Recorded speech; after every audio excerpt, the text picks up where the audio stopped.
key message 1, which is focused entirely on the interaction between our growth and change in the Southeast and how that relates to climate risks across the region.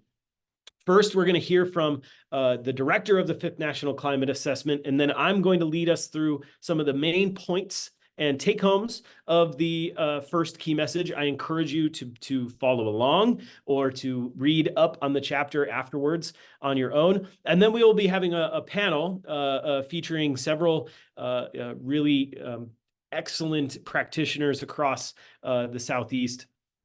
We'll be talking a little bit about their own work and in relation to this kind of key message. So thank you again so much. It's my pleasure to hand it off to the fearless leader of the Fifth National Climate Assessment, my colleague and inspiration, the director of the Fifth National Climate Assessment, Allison Crimmins. Please. Oh, thank you. Thank you so much for having me. And I'm glad I can be here to kick this series off. It's a really good one. And I'm glad to see such a wide array of people from different regions joining this call. If you're not familiar with the Fifth National Climate Assessment, it is the preeminent report on climate change impacts and responses here in the United States. And it's a report that takes years to develop. It takes hundreds and hundreds of authors and experts to develop.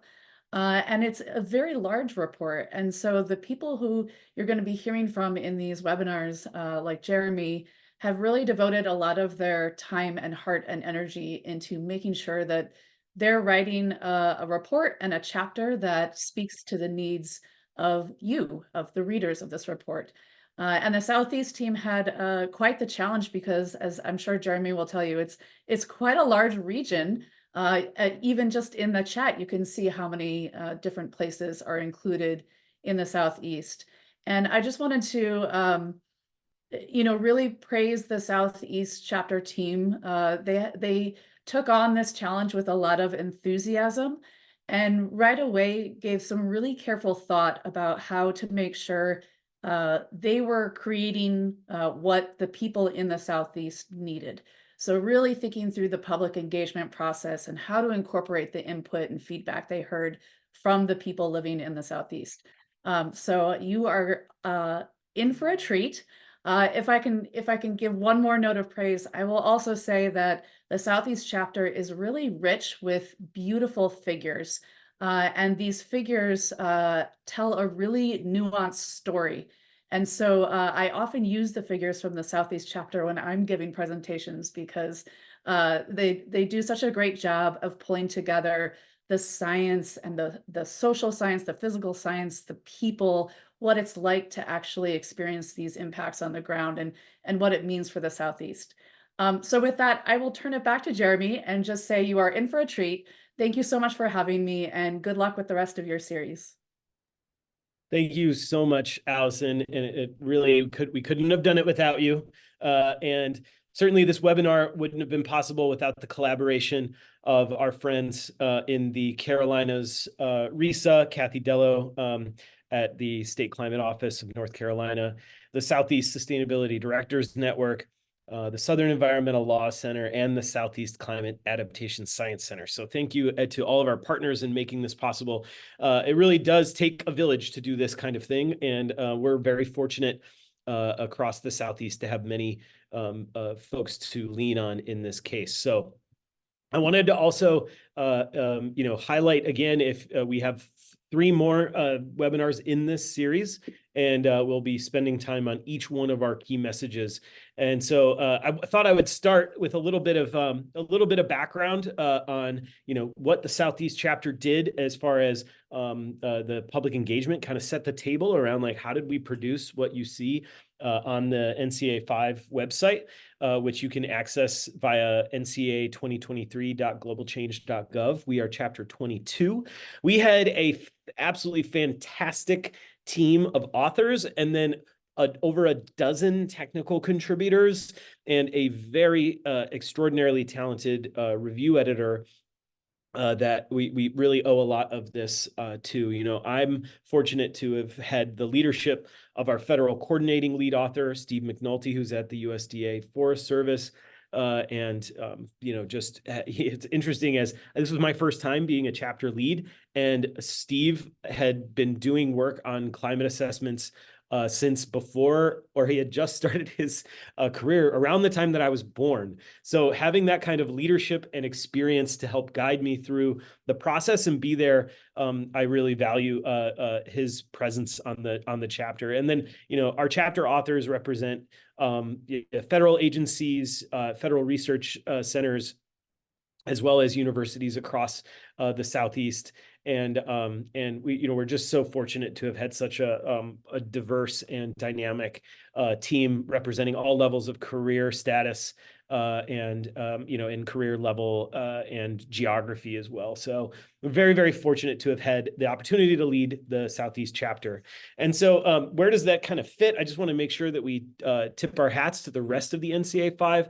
We are just one of a variety of regional chapters which break down the climate risks and impacts across the entire geography of the U.S., including the Hawaii and U.S. affiliated Pacific Islands and the U.S. Caribbean. So it's not just the mainland. We also have chapters that are focused on the variety of different places that U.S. residents call home.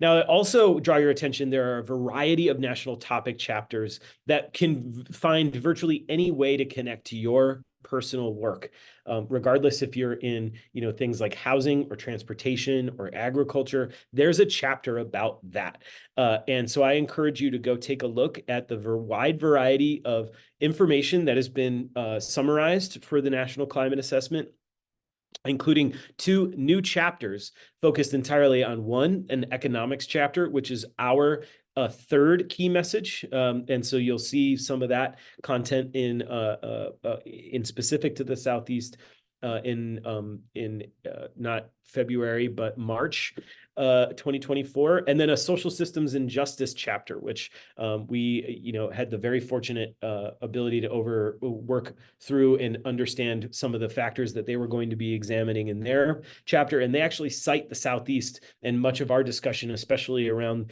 these differential and disparate inequities in climate risk and impact across our region.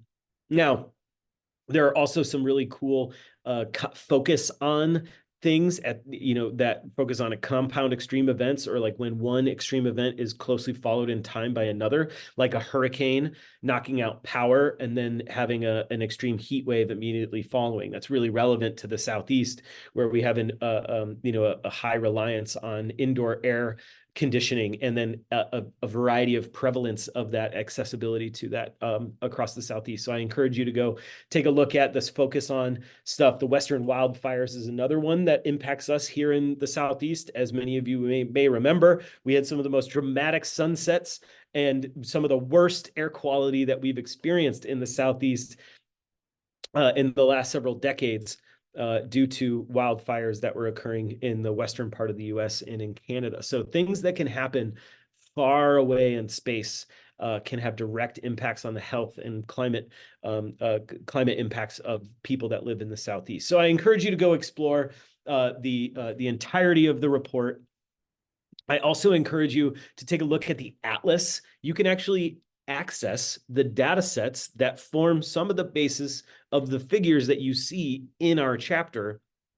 And you can actually make your own maps and interpret and overlay things and do swipe kinds of opportunities for how you can integrate the data from this report into your own work. So, excuse me, I encourage you to go and explore the NCA 2023 .globalchange.gov website, and please do take a look around at some of the other amazing things that happened, including the Art by Climate, or Art with Climate, Art X Climate project that our point of contact at the USGCRP, Elisa Lustig, led. And you can see art that was submitted by people of all ages and backgrounds across the country that form the basis for the artwork that you see in the report itself. So this is truly, I think, the National Climate Assessment that has tried and succeeded in trying to find innovative ways to connect with communities across the United States through creative and scientific pathways. And so a little bit about that from the Southeast chapter. We had several rounds of public engagement. We actually held additional public engagement opportunities early on in our process. We had the opportunity to engage also with youth audiences about the content of our chapter. So we really, I think we did a really strong job at early on in our zero order draft, or basically like our outline.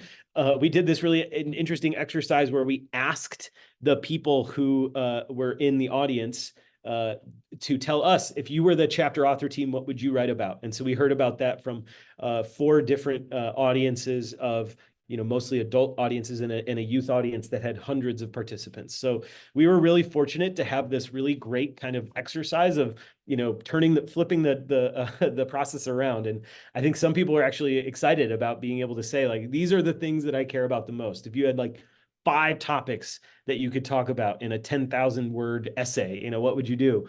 And we've done a really good job, I think, of securing those interest points while also weaving together a really important narrative about the Southeast.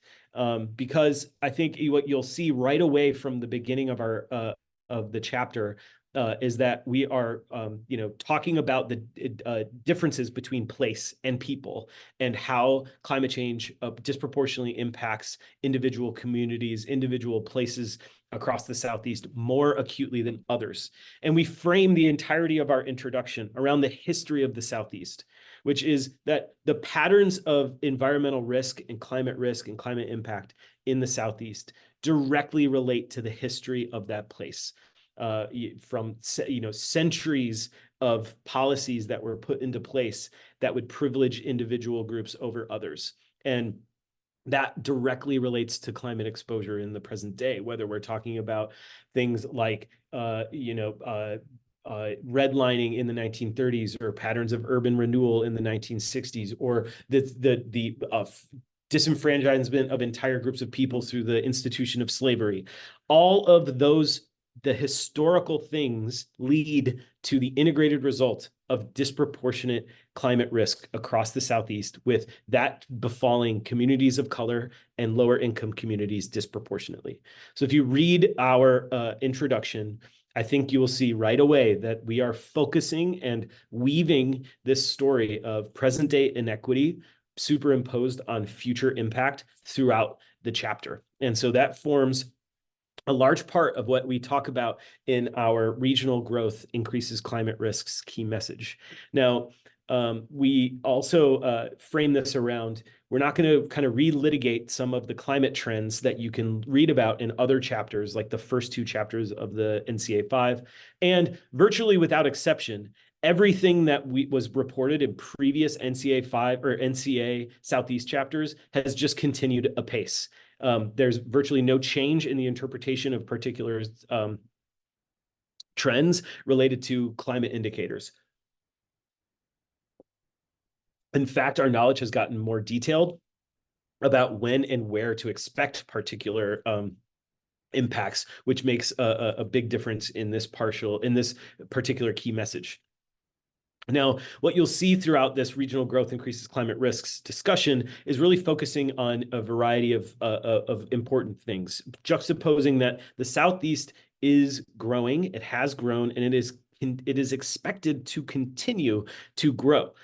This will continue to put communities, people, and assets into harm's way from those intensifying climate impacts, as well as attendant land use changes that can further amplify and increase the acuteness of those particular climate impacts. At the same time, there is a lack of resources and of declining populations in many of our rural places. And so this will increase the age of the people that still live there in the statistics about who's left. And this will continue to exacerbate vulnerabilities that we see in a changing climate when it comes to population and things like available investment from things like tax base. Now, also, we tend to, and still across a variety of different jurisdictions, it's made difficult by we don't have up-to-date, state-of-the-art information on climate-related risk related to things like precipitation amounts, intensity, and durations. This complicates investments in things like infrastructure, especially around sewers.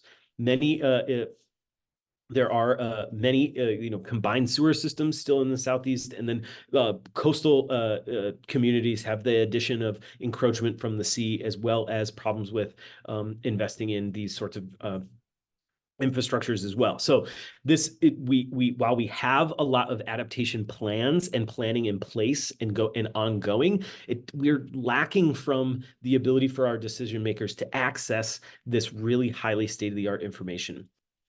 And that relates to the capacity of those communities in a variety of ways. We can return to that a little bit later.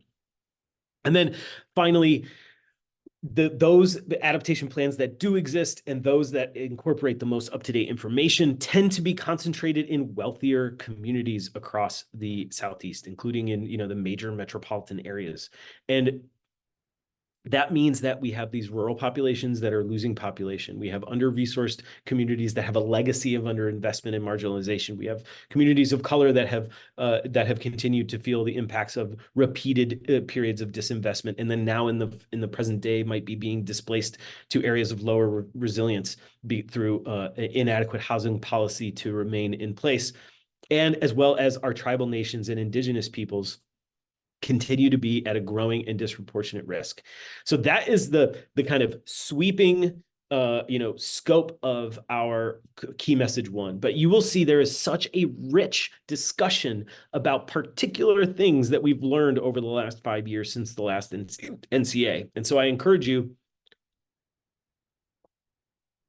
to read along or go and check out some of our really brilliant maps. So I'm going to go through each one of our figures, and then we'll have plenty of time to have a panel discussion from our esteemed guests. But just to put into a visual representation of what I just talked about, is that on the left is the population change since 2010, the most recent census, and then a kind of middle of the road population growth scenario on the right. Anywhere that's blue has population growth. Anywhere that is like yellow or orange has population decline. And so you can see some of the patterns that we've already identified from the most recent census data is just further amplified into the future, where we have more growth along the coast, and then rural areas with dwindling populations continue to lose that same population. So you have a concentration of people in places that already experience disproportionate climate risk and leaving those areas with limited capacity in the present day, even with less into the future, all else being equal. Now, what has this growth in mostly our, in our southeastern cities? We have, I think, almost every single one of our states saw population growth. And we have some of the fastest growing urban areas in the country, is that most of that change in population and in these places since 1985 has been really on the urban periphery. So we've seen virtually, consistent sprawl in the land cover changes across the Southeast. We've highlighted here Richmond, Jacksonville, and Atlanta. I'll show you those up close in a little bit. And as we continue to do that kind of development and continue to have development patterns that increase exurban sprawl, has a variety of negative consequences for things like transportation systems, public health, and climate resilience, while also continuing to endanger areas of unprotected biodiversity importance. The Southeast is one of the most biodiverse places in the entire country, and these patterns of growth, which are just continuing to build on the outside of cities instead of within them, they are encouraging this interaction with areas of really high biodiversity importance.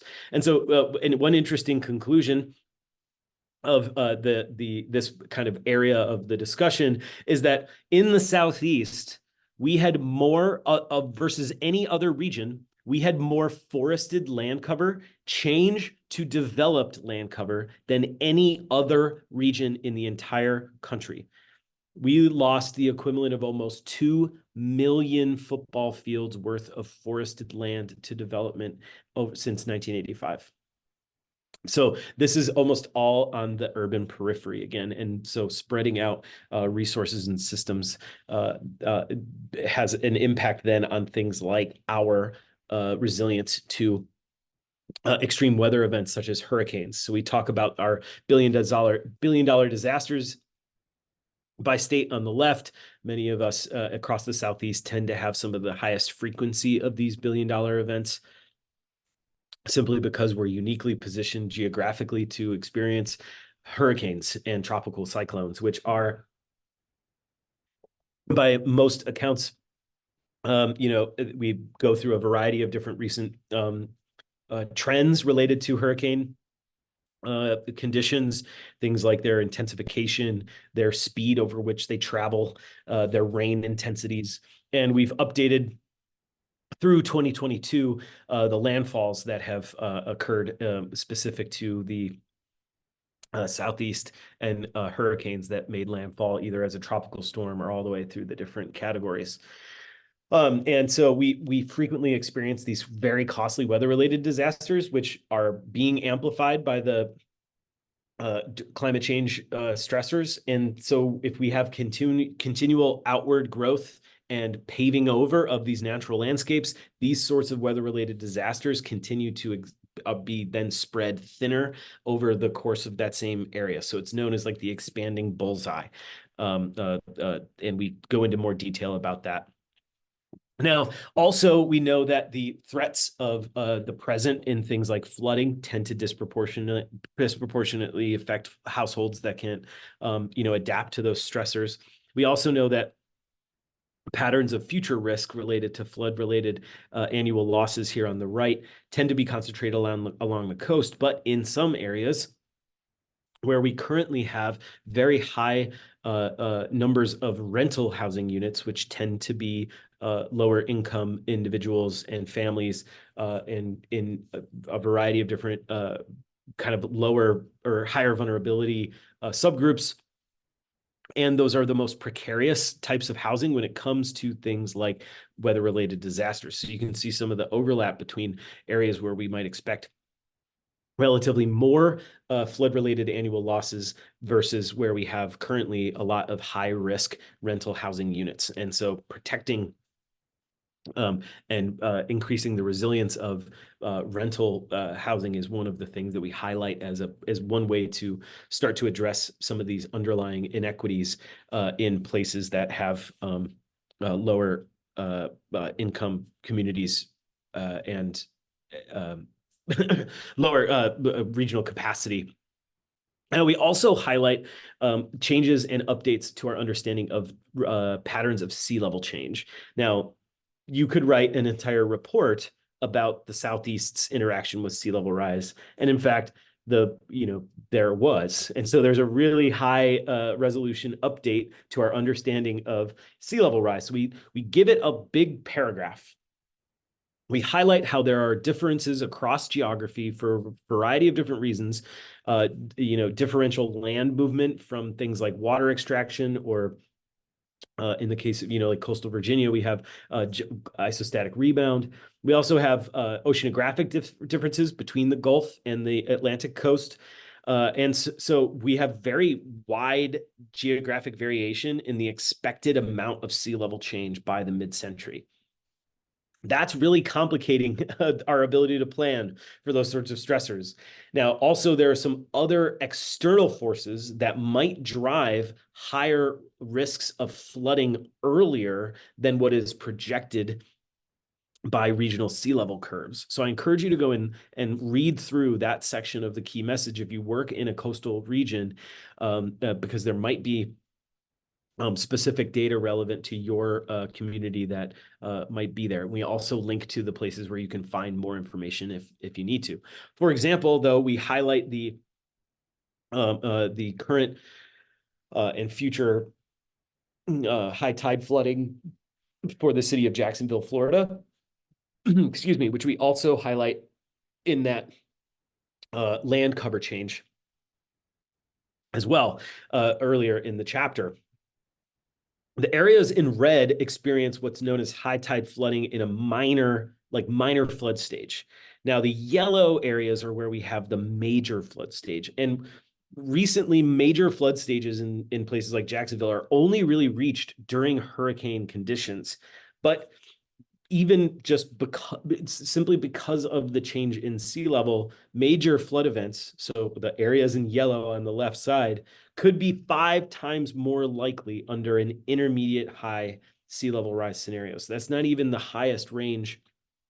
It's certainly not the lowest amount of sea level rise, but somewhere right kind of like in the middle. That intermediate high seems to be the one that is most recreated in the patterns and observations of tide gauges. So this is a very, very serious situation, and one that we spend a good amount of time differentiating between different places across the Southeast, because it's going to take local solutions to get ready for these sorts of stressors.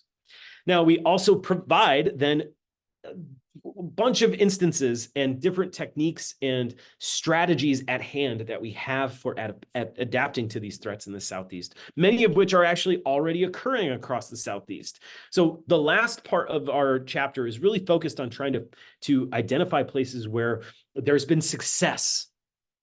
The Southeast is adapting to a changing climate. There is a lot going on. We're going to learn about 3 particular cases from our panelists today. But there are hundreds of great examples of really amazing community engaged, informed, co-created, types of adaptation that are going on. And so we talk about climate resilient community design in a variety of different capacities. We also talk about strategies for protecting and getting people out of harm's way, things like buyouts and the relative merits of those sorts of programs, example programs in the past, relocation and community-driven relocation examples. We highlight Princeville, North Carolina, as one of the places where that's been going on to help a community adapt through that kind of multi-land use kind of strategy. Now, we also provide this as this could be any city, southeastern US, where we have examples of groups that are doing really high level investments in things like living shorelines and green roofs. We see more and more urban tree cover, the USDA program that just put $1 billion into urban and community forestry. Many of those programs that were funded are in the Southeast. Now, we also have seen more and more investment in things like climate resilient infrastructure, from improving the pedestrian and bicycle safety of our communities, which the Southeast has almost always listed in the top 10. Southeast cities tend to appear on these lists of the least safe for pedestrians, least safe for bicycle safety, and the highest amounts of traffic related deaths. So we've seen an investment in transforming those types of systems into safer and lower carbon kinds of active transportation, as well as public transportation in places across the Southeast. So I encourage you to kind of, reflect on this and see if you can think of examples in your neighborhood, because we provided some pictures of some really cool stuff going on across the Southeast from, these community-driven gardening, stormwater garden projects. This is from Groundwork RVA and a stormwater garden here being built by a workforce development participant. We've got very large infrastructural projects that are seeking to manage stormwater and that increased intensity, duration, and frequency of precipitation events. We also see more community-driven efforts to understand the threats of a changing climate through the lens of their own kind of institutional mission. So up here on the top right, RVA Rapid Transit is actually documenting the surface temperatures in their transit system to direct more equitable investments in things like bus infrastructure at stops. And then kind of one of the more, iconic images from the Southeast are homes being built up on stilts and raising homes out of flood flood-prone areas. And so there are a variety of different things that we can be doing to advance, and we have examples of ways that the southeastern communities are adapting. And we also highlight a very important aspect of life in the Southeast, which is our continued home place and collective continuance of the indigenous peoples that stewarded the landscapes of the Southeast for thousands of years. Now, we have a highlight later on in the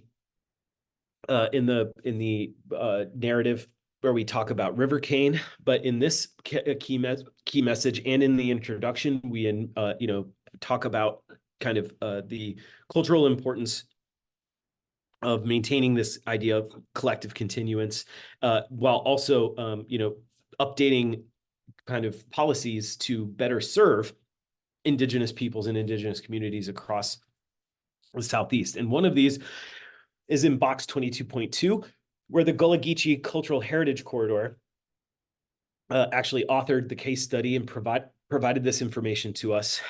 They have created a communication network to educate their communities around goings on with relation to climate change.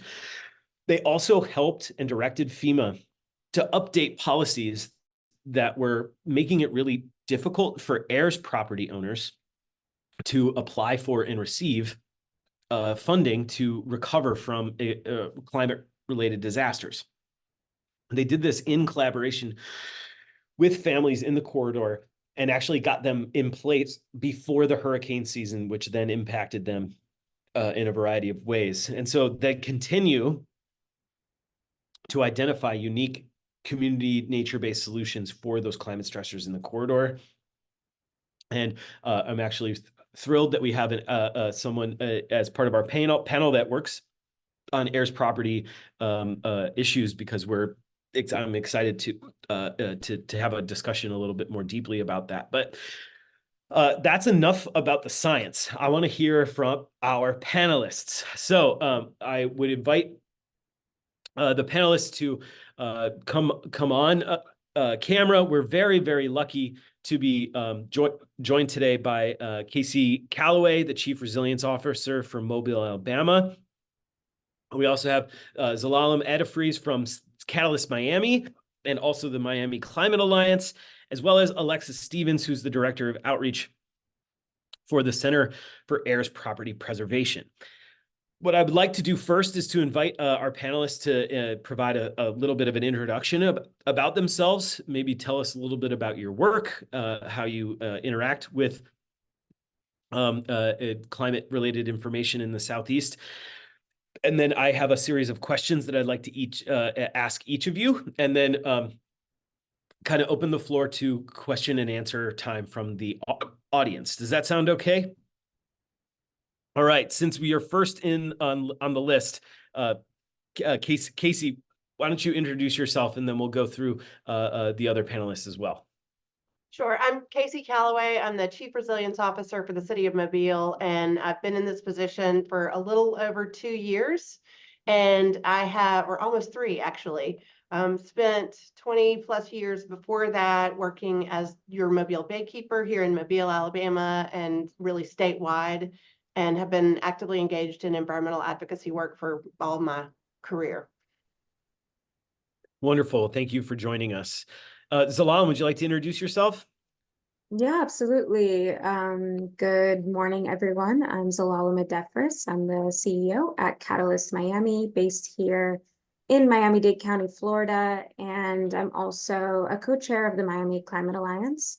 I moved down to Miami and Florida 8 years ago now to build out Catalyst Miami's climate justice work. We're a long-time social and economic justice organization, but realize the importance of addressing climate change for the communities that we work with. So that's like my big passion, and then seeing the work advance down here locally over that 8-year span has been pretty. It's both hard and satisfying at the same time. I can imagine. Welcome. Thank you so much. And we have an interesting connection that we were both Grist 50 fixers back in 2020, which is how we were originally introduced. So nice to get to reconnect with you here. Alexa, please introduce yourself. Hi, everyone. I'm very excited to be here. I'm Alexa Stevens. I'm the Director of Outreach with the Center for Heirs Property Preservation. And our mission is really to promote the sustainable use of land to build generational wealth and to protect heirs property. And sometimes people don't think of heirs property as falling into like the climate change movement. And really, we have been kind of ahead of the curve. We started our sustainable forestry program in 2013 and really want to make sure that our very vulnerable community members are able to build and learn, build sustainable forestry and build and learn about conservation practices that are available to them. Thank you so much. And in fact, I think that's a really great place to start because as I mentioned, we highlight the difficulty, in the chapter, kind of trying to interact with federal policymakers and update those sorts of policies specific to heirs property. And the Center for Heirs Property Preservation, you really want to focus on building generational wealth. So can you speak to examples of how that kind of sustainable land use policy can be used both in this kind of nature-based solution to climate change, tool, as well as this really important way of creating and sustaining durable generational wealth?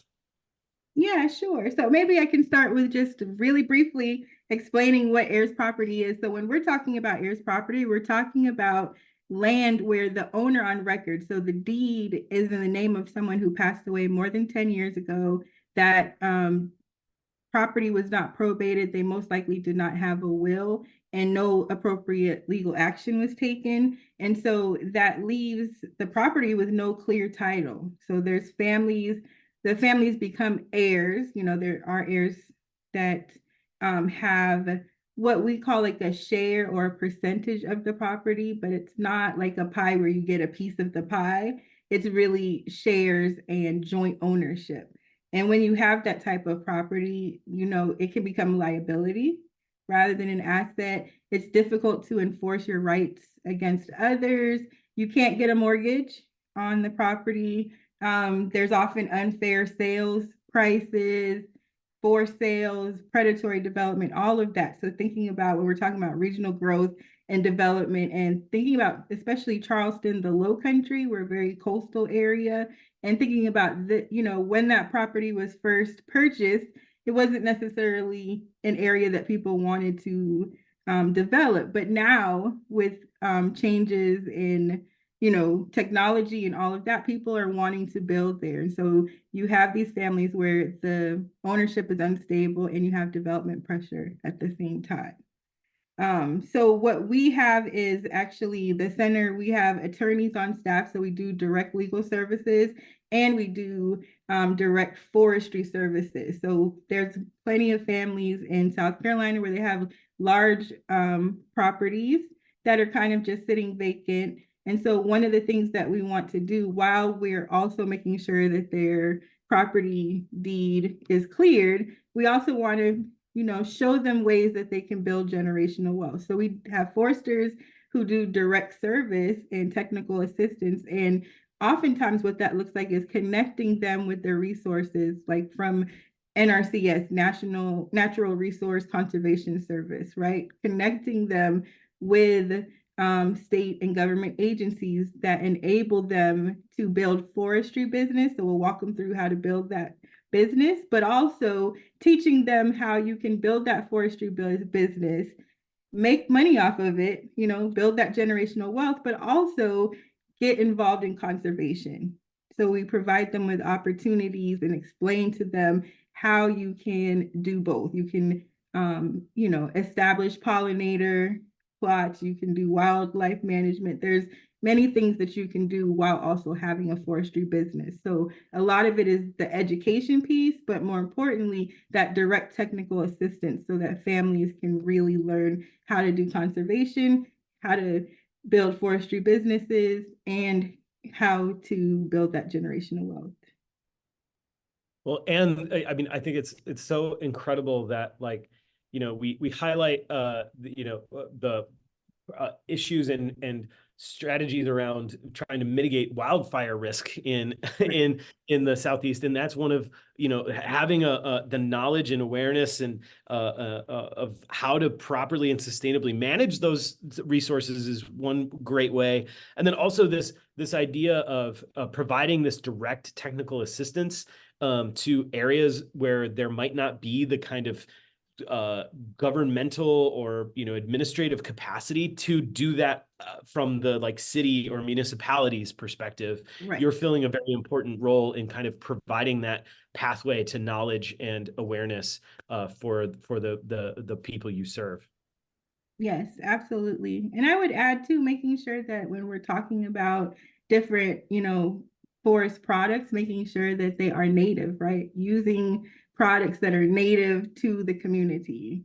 And that sometimes we forget that the community already might have participated in, you know, growing these crops, growing certain trees, growing plants, teas, you know, things like that, that herbs, I should say. They've already done it. So going back to that, and that's one of the things that I really appreciate about working for the centers, because when you're talking about heirs property and protecting it and keeping it in the family, one more thing I want to say is we do not work with families who want to clear the title and sell it. We work with families who want to keep it, right? And so when you're talking about that, it's also adding that piece of maintaining the culture. You talked about the Gullah Geechee corridor. One way to maintain the culture is to keep the people where they are, keep them home, you know? Right. Well, and that's a really good point, because so you're working, you know, on the outside of Charleston and the Low Country area, and then Zelalem, you know, your organization, Catalyst Miami, you know, emphasizes focusing on underrepresented communities in an urban area like Miami. And so I would love to you know, talk a little bit about you know, what are some of the tools that you feel communities or individuals should know about to help, you know, bolster their ability to maintain prosperity and vitality of their communities in places like Miami, where you have done most of your work. Yeah, absolutely. Thank you so much. So our model is, well, for our climate work in particular, we have a program called CLEAR. We also have, similar to this conversation, a program called HEAL. They're each several week-long grassroots community leadership trainings that are free to the community. There's a youth component. So there's like a childcare, but an education component for youth. We do free food, interpretation, transportation, all of that, just to give you examples of how we lower the barriers to get people in the room. And those courses discuss like the climate threats to Miami-Dade County solutions, and then building up people's advocacy skills to be able to advocate together for the kind of systemic change that we need in order to really thrive. So we then work with the graduates of those programs to participate in a lot of the kind of coalitions that we help lead or participate in locally and across the state. Some of those are Miami Climate Alliance, we have Clean Energy for All Table of Florida.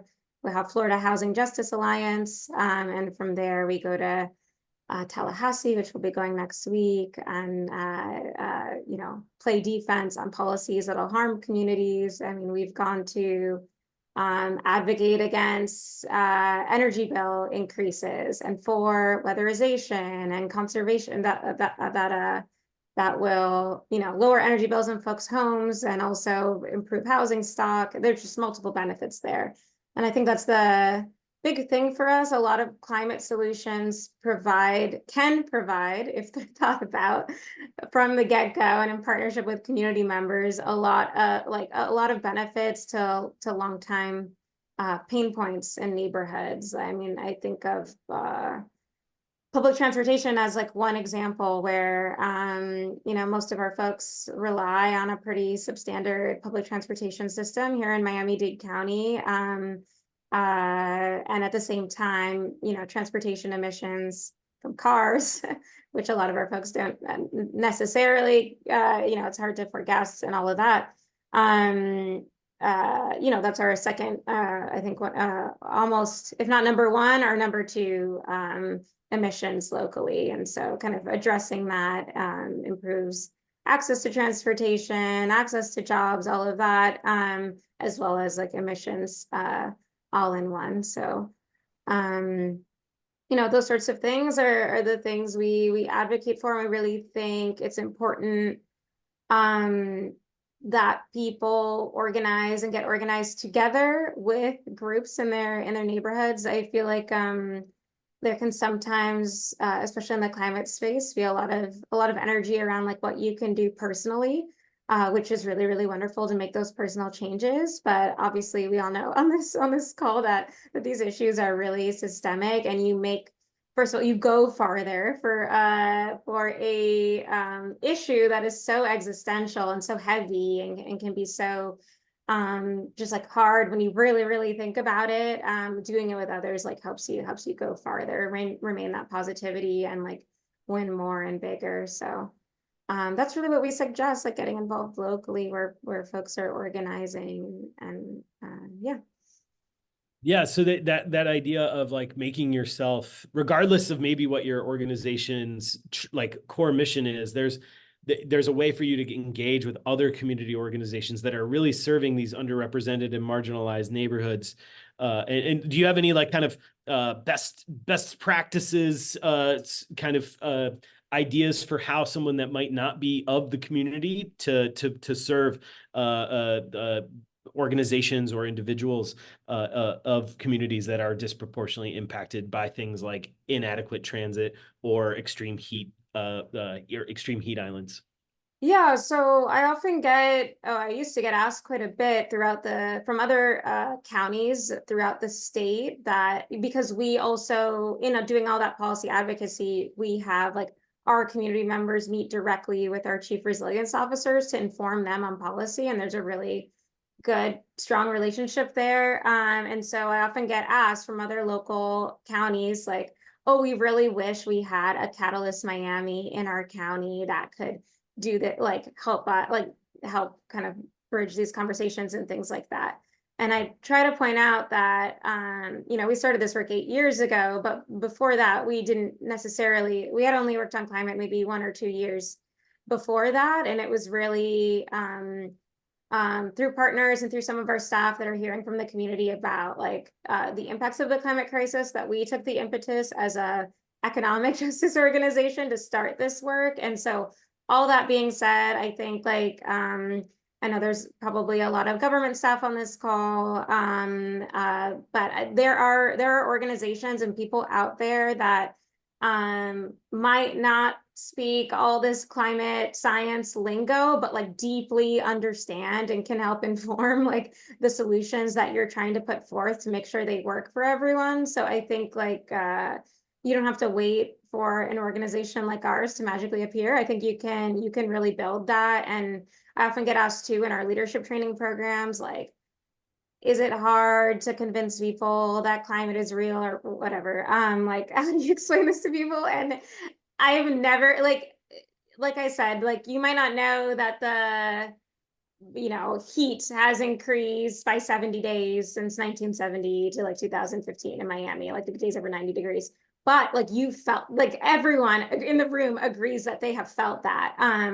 So you would just be so surprised how many like allies are out there, how many folks, if you sit down and have a conversation, would be like more than happy to inform, to partner basically. So yeah, I think like seek out those in the community that are already doing the work versus trying to parachute into a community or something like that. I think it'll go much farther, and you'll find that that people are more than happy to work on this issue and be engaged on this issue. Yeah, that lived experience of individuals is most of the time totally congruent with our understanding of the climate science. And so from like the city perspective, someone that works in, citywide governance around this, Casey, I'm wondering if you could, we focus our Southeast the chapter has many of the same types of focus points like infrastructure, economy, health, well-being, and you in the citywide resilience assessment for City of Mobile have similar kind of focus points. I'm kind of curious, like with the increased risk to people as your population grows in particular areas, are there any projects that focus on the intersection of these solutions, many of the things that Zelalem brought up, and how does that look like in the City of Mobile? And can you reflect on kind of things that you're excited about in that way? Oh, you're still muted, Casey. Thought I pushed it. The assessment is complete and it's awesome. Please take a look at it. I think we did ours a little differently than some of the other communities have done. Our assessment is the 140-page document where the plan should be that. So, but we really didn't know in depth where we were. And we really also got to a lot of who are we? Where are we? What are we doing? And so I love what Zelalem said about please don't parachute into our communities.